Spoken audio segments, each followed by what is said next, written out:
أعوذ بالله من الشيطان الرجيم بسم الله الرحمن الرحيم والعصر إن الإنسان لفي خسر إلا الذين آمنوا وعملوا الصالحات وتواصوا بالحق وتواصوا بالصبر.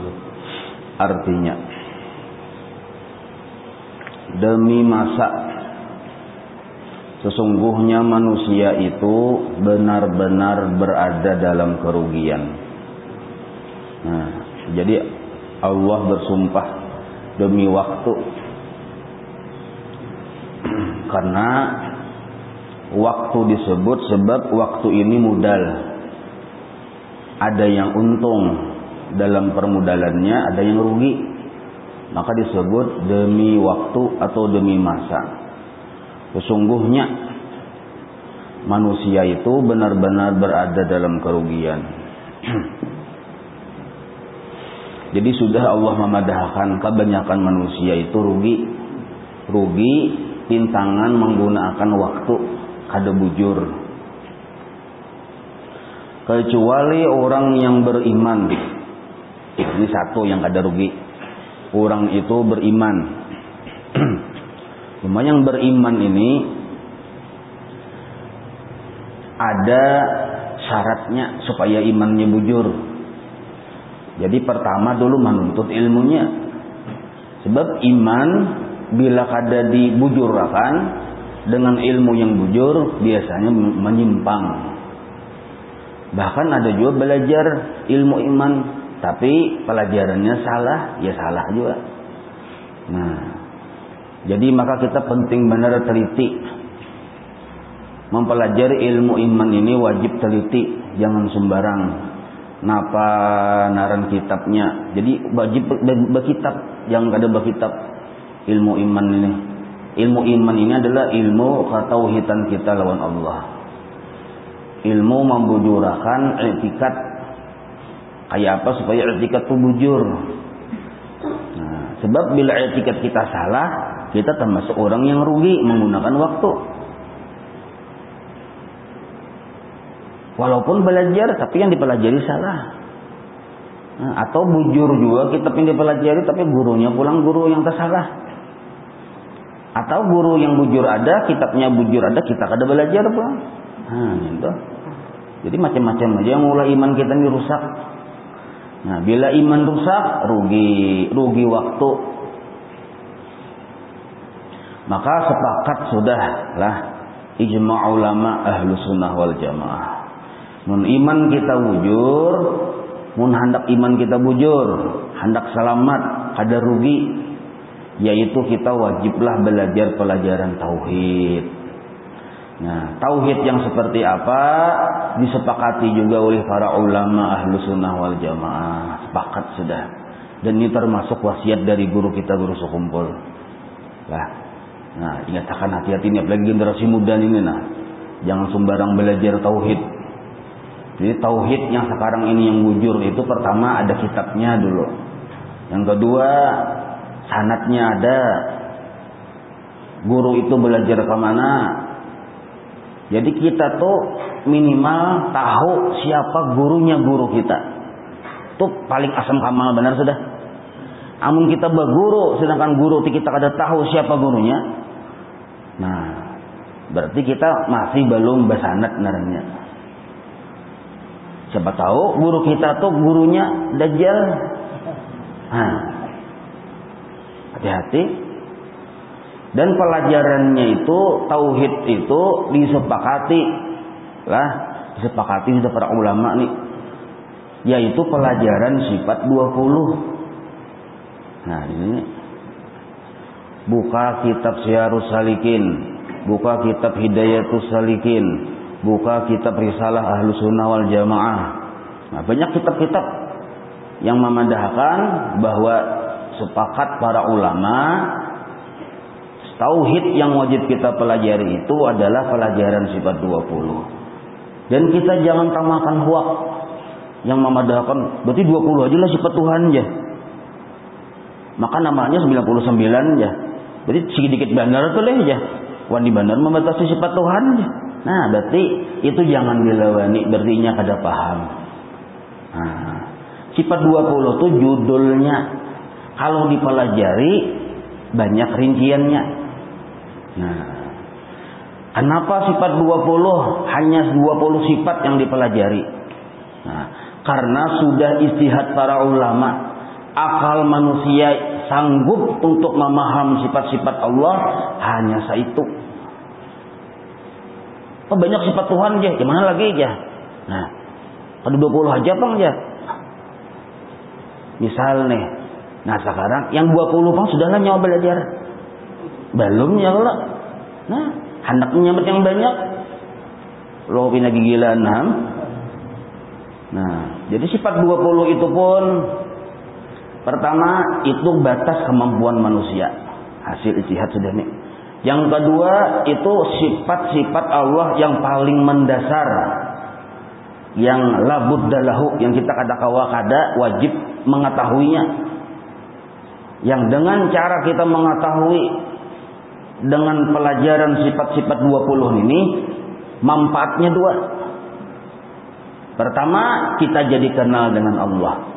Sedangkan kenal dengan Allah hukumnya wajib. Yang ujar Nabi awwaluddin ma'rifatullah. Maka para ulama pun berijtihad kayak apa supaya umatnya Nabi Muhammad ini kenal dengan Allah dengan cara yang tidak begitu sulit. Maka diijtihadi. Nah, dipikirkan. Akhirnya tersimpul sebuah sifat-sifat yang bila kita mempelajari sifat-sifat tersebut jadi mudah.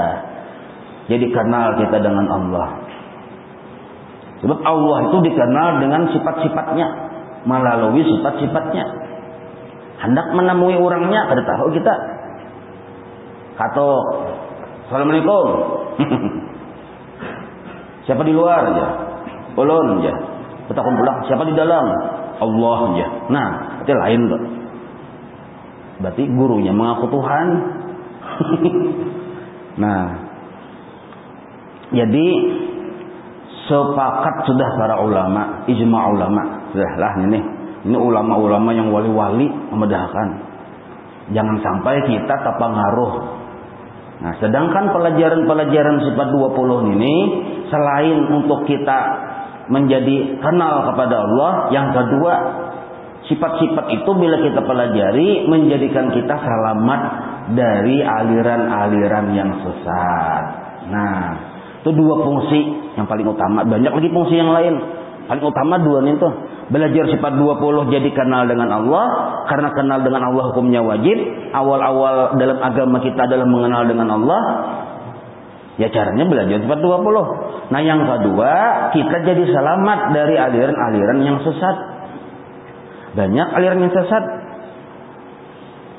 Mulai dahulu sampai wah ini. Di antara aliran yang sesat dahulu narannya Qadariyah. Wah ini berubah naran menjadi Mu'tazilah.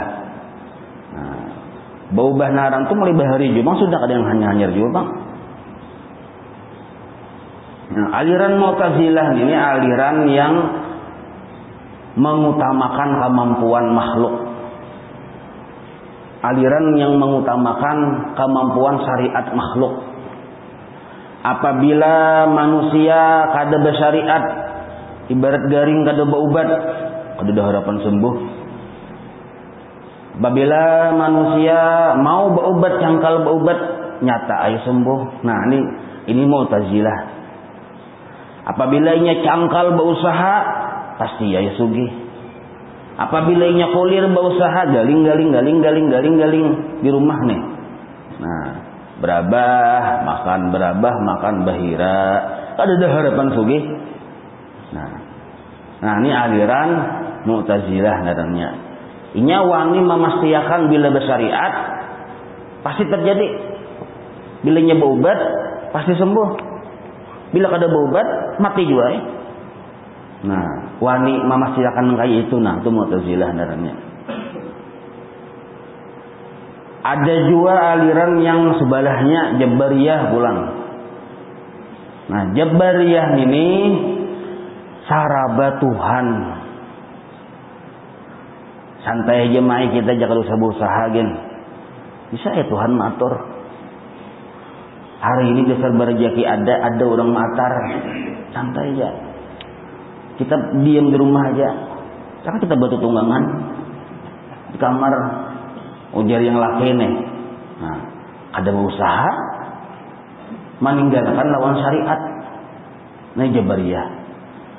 Bahkan yang lebih ekstrim lagi, wani meninggalkan kewajiban-kewajiban.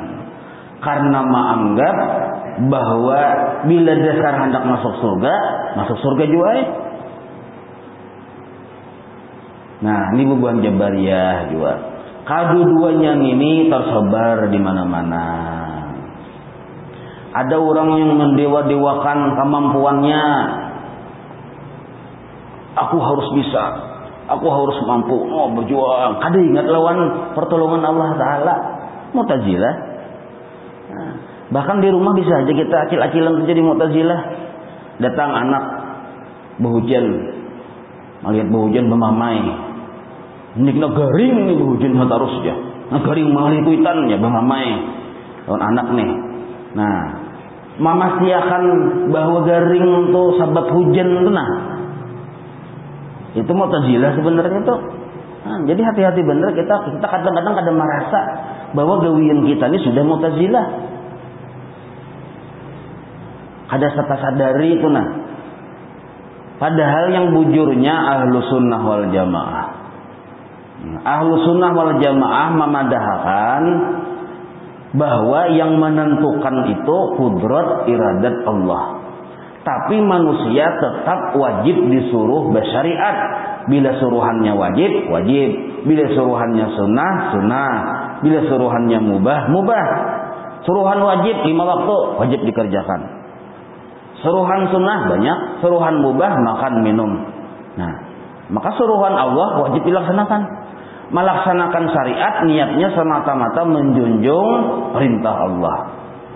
Nah, bukan kita minum bukan karena kita menganggap banyu yang menghilangkan haus. Ada.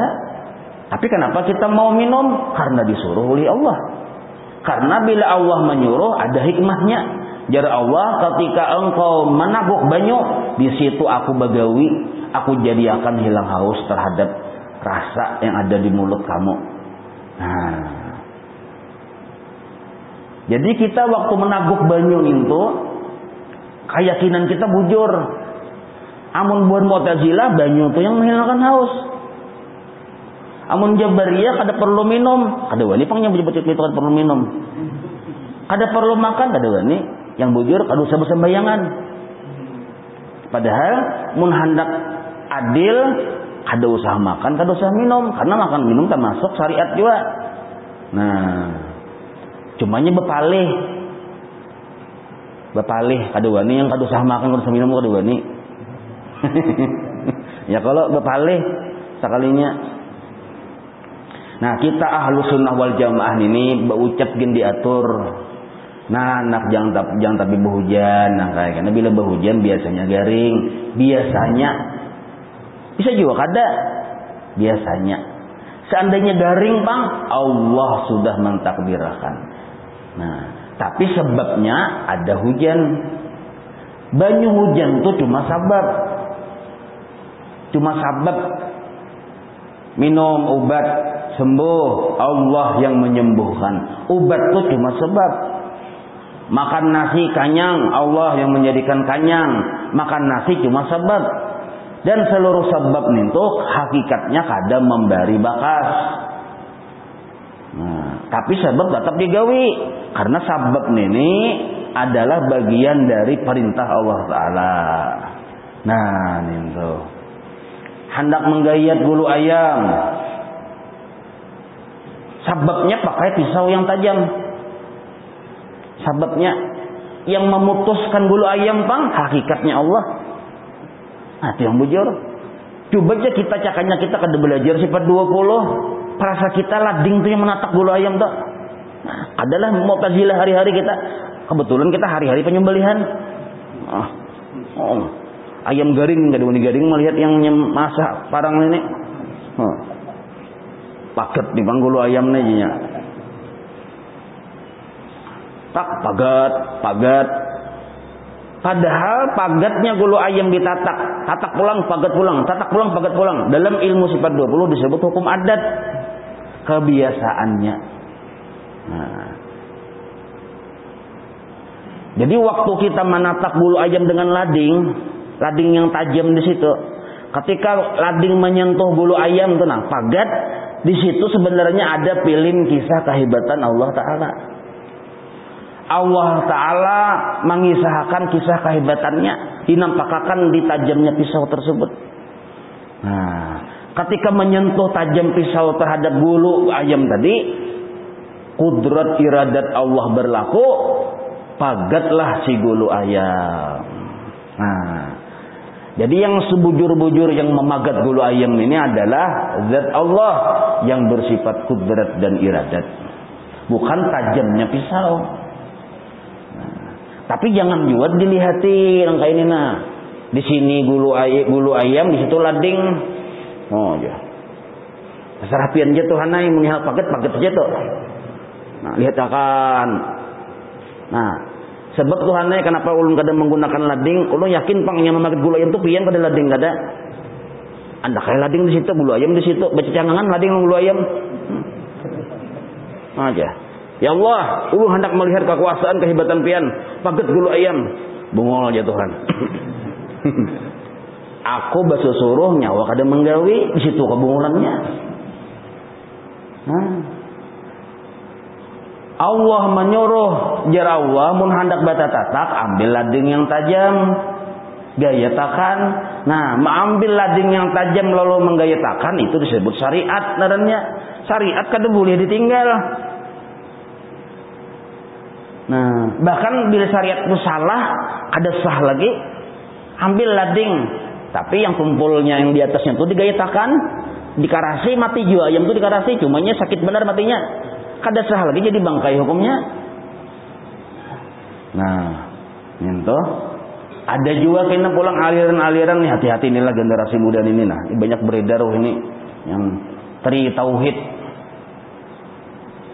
Belajar tauhid juga tapi tri tauhid. Nah itu jangan umpatan juga itu ujung-ujungnya ke mujassimah kan alirannya. Apa itu mujassimah? Menjisimkan Tuhan, menjisimkan Allah. Nah kena ujung-ujungnya memadahkan Allah itu ada di aras, bertempat. Tersalah juga ini aliran sesat nenek, hati-hati. Memang di Quran ada Allah istiwa, tapi bukan berarti Allah duduk mencongkong di aras kayak manusia. Allah wajib bersifat qiyamuhu ta'ala binafsih. Arti qiyamuhu ta'ala binafsih, Allah itu mampu dengan sendirinya, berdiri dengan sendirinya, ada bahajat dengan aras, ada bahajat dengan pertolongan siapa-siapa. Nah. Dan Allah itu wajib bersifat mukhalafah lil hawadis, kada ada sesamaannya. Coba capian memadahkan mun Allah tuh ada di aras. Lah, Allah ada di aras duduk misalnya mencongkong. Apa bedanya dengan manusia? Setiap sesuatu yang bertempat biasanya berbentuk. Pikirkan ya. Allah ada di aras, berarti bertempat. Setiap yang bertempat berbentuk. Setiap ada bentuk, ada tempat. Berarti bentuk itu diwadahi oleh tempat. Kalau berbentuk, manusia nadanya. Makhluk berbentuk. Kalau Allah kada berbentuk, kada ada sesamaannya Allah Ta'ala. Laisa kamitslihi syai'un. Nah. Jadi jangan diartikan seadanya. Banyak ini aliran-aliran yang kayak itu. Jadi hati-hati lah. Nah sekarang imam kita yang jadi ikutan kita di Kalimantan khususnya ini, nah siapa? Guru kita, guru sekumpul. Umpati sidin, ikuti sidin. Sidin sudah memadahkan, sudah mencanangkan, bahkan sudah mempersiapkan. Banyak ulama-ulama sudah yang barakat sidin jadi ulama Ahlussunnah wal Jamaah. Bisa kumpul tuh pian sifat 20 Habib Utsman tuh 3 kali tamat. Nah. Ikuti sidin. Ada sidin melajari tri tauhid tuh. Di Mandami aja bukunya tuh ada kena benam. Rami pian membagi-bagi di mana-mana kan bagi-bagi itu tuh. Ujung-ujungnya kena mujassimah, tajsim. Generasi muda ini banyak ada tahu, ada paham. Dibunguli orang. Paksa orang bakandiran kayak ini. Sebab pun kada dipandir kena merajarilah benar. Sarik benar pang orang yang mendengar. Tahu aja balahi kita. Pistol. Nah maka itu 2 kali laki-laki tamat sekumpul seper 20 isuman tuh.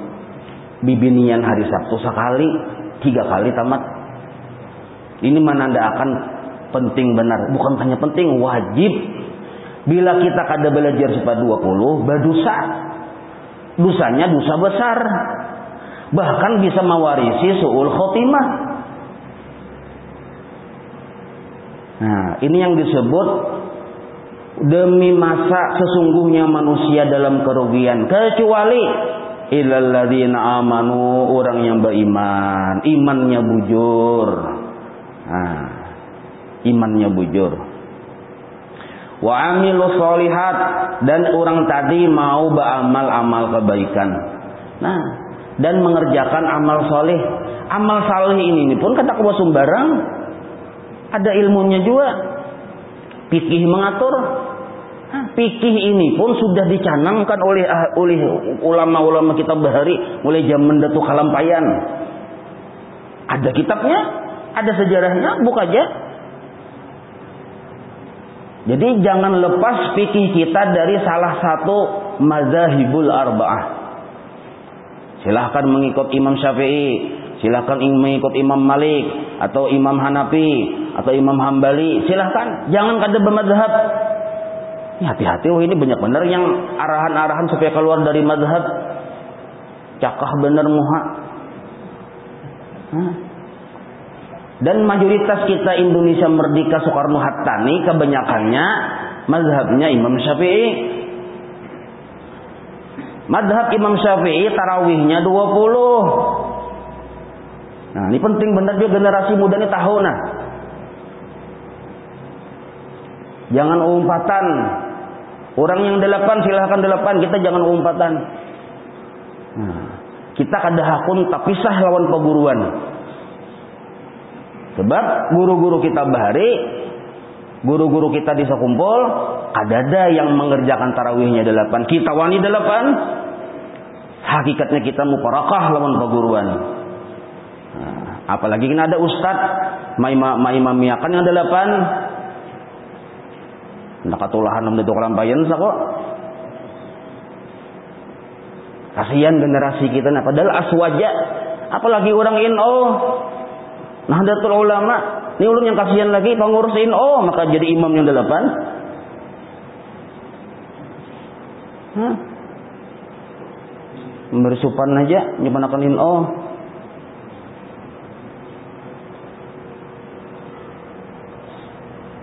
Cak ada buat jual memain nih bukan pengurus-pengurus ini.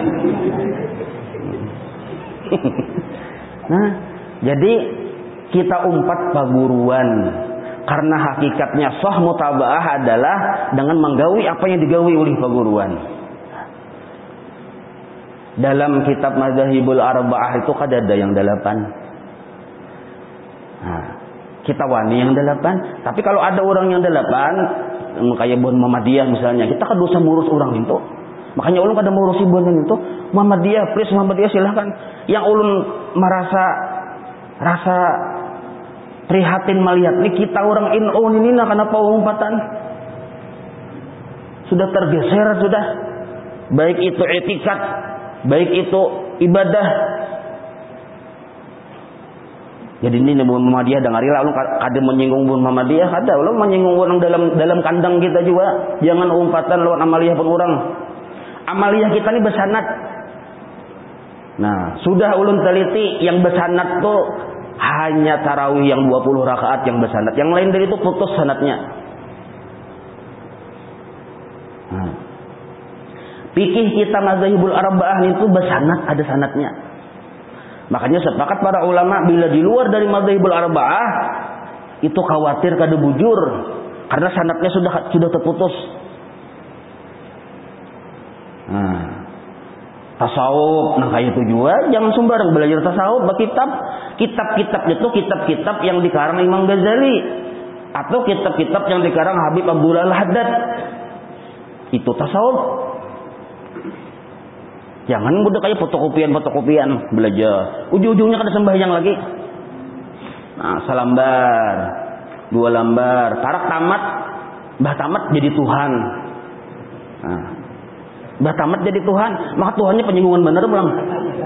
Kada kau salah sedikit tampar nah aja. Nah, Tuhan penamparan. Maka bisa juga Tuhan tuh mencarikan nasi. Bahkan tuh yang paling bawa bener pada orang Tuhannya nih tuh.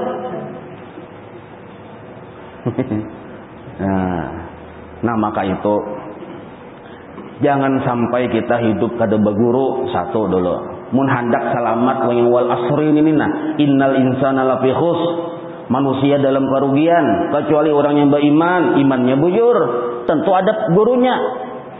Imbah itu pulang beramal, amalnya bujur, tentu ada pelajarannya yang dipelajari. Nah, wa tawasau bil haqqi wa tawasau bis sabr. Nah, ini masalah urusan tasawuf sebenarnya nih tuh. Wasiat-wasiatan masalah sabar. Jadi di sini dipadahkan tersirat bahwa wa tawasau bil haqqi wa tawasau bis sabr itu balalawasan. Jadi kada ada istilah pelajaran tasawuf itu tamat. Karena masalah tasawuf ini masalah membina iman kita lawan Tuhan. Sedangkan iman ini naik turun. Iman kita ini nah. Maka pelajaran tasawuf ini lah. Majelis-majelis ta'lim yang di situ ada pelajaran tasawuf, itu yang dipelajari.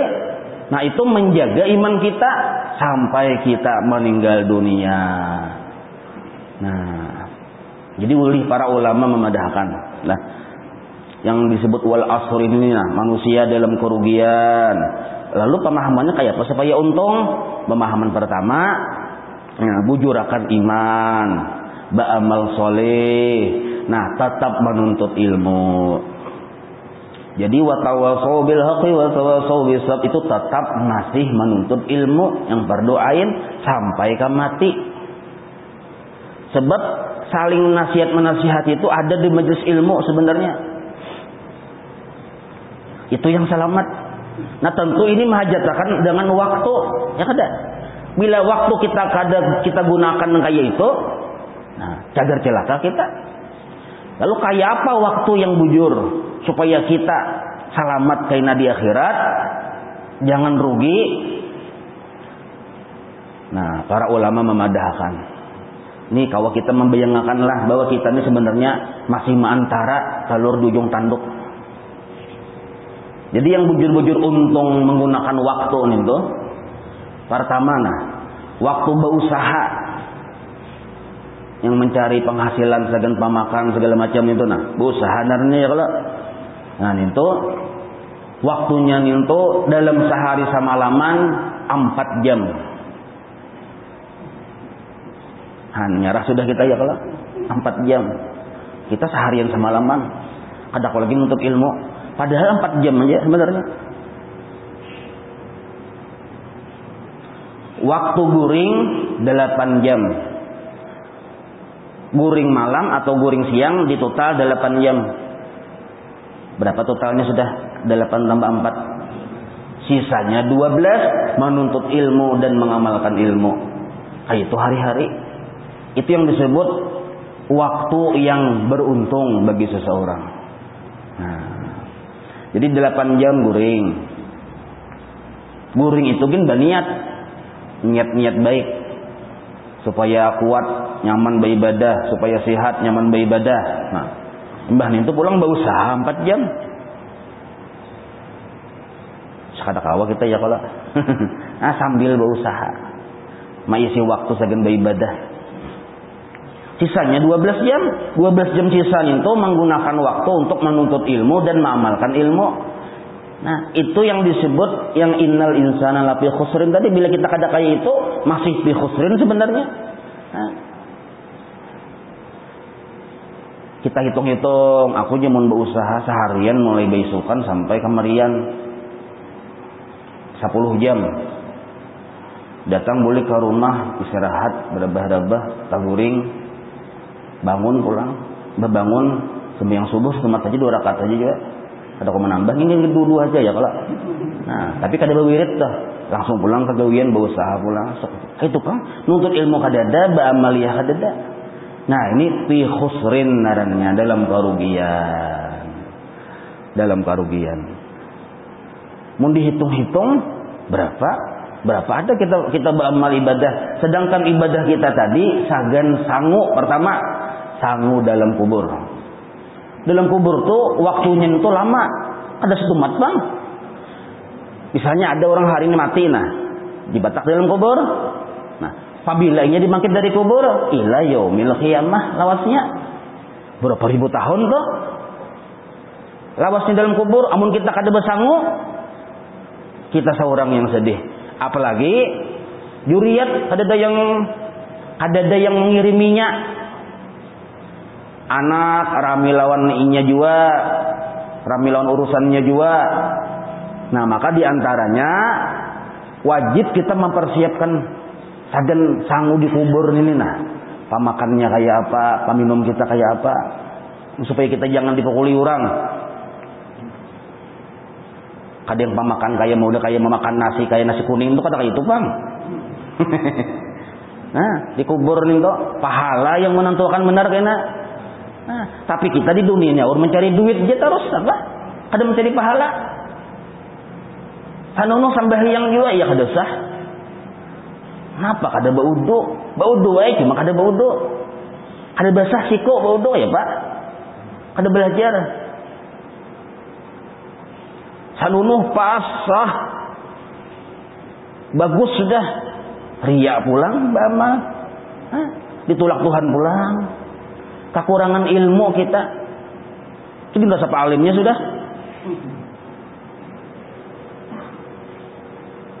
Nah, itu dikubur berapa ribu tahun dari hari ini dipatak, nah sampai kena ila yaumil qiyamah, orang yang mati hari ini sampai ila yaumil qiyamah dikubur alam barzah. Lawasnya mungkin kita kada banyak diisi pahala, kayak apa nasib kita? Kada berbekal, kada usah yang ribuan tahun, pian berjalan ke sampit saja kan lah. Kada besangu duit ngalih bandar pian singgahan orang makanan soal ngalih kayak pelija makan dia. Kada berduit. Ayo. Karena pas saya betatai lawan orang yang pina dilihat pakaian itu sugih aja pak. Betatai nah gitu tuh. Ya. Nah pas soal ya, apakah setemat dibayarkan dah, aku yang berhutang untuk jualnya, sama pada berhutang. Ada bersangu di dunia ini ngalih benar pian, apalagi kena ribuan tahun di alam kubur, pikirkan ya. Nah, karena dibangkit pulang, imbah dibangkit dikumpul di padang mahsyar, itu pun berdiam di padang mahsyar tuh ribuan tahun juga pulang, kunyuk maka betilan jangan. Nah, ada sampat kita melihat di gonalnya halusnya ada sampat tak? Ada sampat melihat ini tuh saking abutnya manusia, huru haranya luar biasa. Punya yang wah ini lagi dunia yang pengganalnya tuh kada mempat lagi. Yang halusnya kada perusupan juga lagi yang waktu itu tuh. Berarti lanjangan berataan kecuali Rasulullah dan para wali-wali Allah. Nah, wali-wali Allah dan Rasulullah mereka tuh berpakaian di bawah kenaungan. Nah, jadi mun kita wala ini hati-hati. Dikubur tadi supaya kita jadi mudah, nyaman, diantaranya persiapkan amal jariah. Sedangkan di padang mahsyar supaya kita mudah, nyaman, usahakan kita berparak lawan Nabi. Kayak apa caranya? Di dunia banyaki baca salawat. Supaya lawan Nabi kena parak di padang mahsyar. Sebab yang sakit di padang mahsyar itu orang yang jauh dari Nabi. Nah, maka lawas lagi pada yang dikubur tadi pulang. Yang kunyuk mahadang nih. Sampai-sampai yang berucap, ya Allah, masuk akan sahaja ulun sudah kana neraka, nah ulun abot akan uyuh bener sudah di padang mahsyar nih. Saking bucap nang itu tuh. Jadi kiranya nyaman masuk neraka. Padahal banget lagi. Itu keadaan kita nih pasti menjalani kayak itu. Yang wayah ini berpakaian rapi, sugih, kopiah haji 10 tantang dipakai. Kemana-mana bawa mobil yang harga 5 miliar mobilnya. Di sana sekalinya antoi-antoi butuhnya berjalan pada pasar. Ayo, kenapa? Lagi di dunia ada tahu-tahu lawan Nabi. Di antara orang yang kada tahu-tahu lawan Nabi, kada mau menuntut ilmu, atau kada tahu-tahu lawan Nabi narannya. Nabi sudah memadahi je Nabi mun hendak masuk surga di sana, rejaki masuk surga di dunia. Surga di dunia tuh ada taman-tamannya, yaitu majelis ilmu. Nah, jadi malaikat gini bercatat sudah nih orangnya rancak nah hadir di majelis ilmu nah. Beciri sudah. Amun kada ada cirinya. Nah, padang masar pulang. Mbak tuh menghadapi orang betimbang. Nah, orang betimbang kada langsung juga ngumpulkan panitia dulu. Panitia penilaian nih, malaikat Jibril, mana panitia penimbangan nih? Nah, nasi ikung pulang. Diriakan timbangan. Oh, masing-masingnya ada yang mendiriakan. Oh, timbangan. Ada yang bawa ubing segala macam. Lawas juga hajar mendiriakan itu pulang. Timbangan itu tadi orang seduniaan yuk. Mulai zaman Nabi Adam sampai ila yaumil qiyamah yang dihisab. Imbah dihisab betungguan pulang bahadangan pulang. Nah, itu. Yang nyaman adalah yang berisi kanaungan, berpakaian nyaman. Nah, itu yang kita pikirkan. Mulai wayah ini bila kita kada memikirkan dalam keadaan yang wayah ini masih sihat, nah kita rugi. Maka itu yang dimaksud ujar Allah Ta'ala wal as, demi masa sesungguhnya manusia dalam kerugian kecuali orang yang mau membujurkan imannya, mau beramal saleh dan mau tetap hadir di majelis ilmu, itu yang untung. Wallahu a'lam. Maulaya salli wa sallim daiman abada ala habibika khairi khalqi kullihim ya rabbi bil mustafa waghfir lana ma madha ya wasi'al karami wa sallallahu ala sayyidina Muhammadin wa ala alihi wa sahbihi wa sallam walhamdulillahi rabbil alamin. Taqabbalallahu minkum.